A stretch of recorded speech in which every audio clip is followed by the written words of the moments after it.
ஒரு பள்ளியில் ஓட்டப்பந்தயம் நடைபெற்றது. கவிஷ் நல்ல பயிற்சி பெற்றவன், ஆனால் பெரிய போட்டியில் கலந்து கொள்ள தன்னம்பிக்கையின்மையால் தயங்கினான். அந்த போட்டியில் பாலா என்ற சிறுவன் மிகுந்த வேகமாக ஓடுவான். நிச்சயமாக பாலாதான் ஜெயிப்பான் என்று அனைவரும் கூறினர். இதை கேட்ட கவிஷ் இன்னும் தளர்ந்தான். போட்டி தொடங்கும் முன் பயிற்சியாளர் அவர்களுக்குள் ஒரு சாதாரண ரேஸ் வைத்தார்.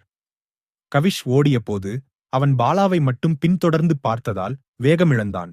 இறுதியில் பாலாதான் வென்றான். பயிற்சியாளர் கவிஷிடம், நீ பாலாவை வெல்ல வேண்டும் என்று நினைக்காதே. அதற்கு பதிலாக உன் இலக்கை மட்டும் பார்க்க வேண்டும். வெற்றிக்கான கோடு உன் இலக்காக வைத்துக்கொள் என்று அறிவுரை கூறினார். போட்டி தொடங்கியது. இந்த முறை கவிஷ் யாரையும் பார்க்கவில்லை. வெற்றி கோட்டை மட்டுமே பார்த்தான். அதனால் அதிக வேகத்தில் ஓடி முதல் பரிசை வென்றான். நாம் வெற்றியை விரும்பினால் நம் இலக்கில் மட்டும் கவனம் செலுத்த வேண்டும். மற்றவர்களைப் பற்றி சிந்திக்க வேண்டாம். நம்முடைய போட்டி மற்றவர்களுடன் இல்லை, நம்முடன் தான்.